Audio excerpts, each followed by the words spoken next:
Yun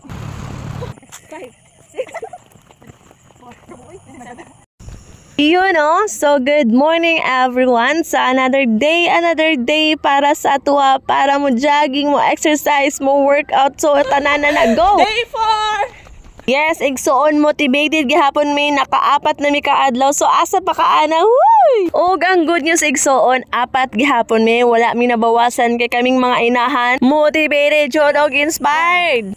2, 3, 4, 5, 6, Ay wait. Murag wala lang mi nagkadimaw dire kay wala jud mi nagsabay. So wait lang. 4,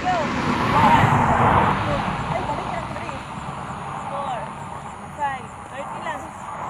7, 8, 9, 10, 11, 12. O, diba? Perfect na. So, practice makes perfect lang. Ana lang nagsuon. So, let's go.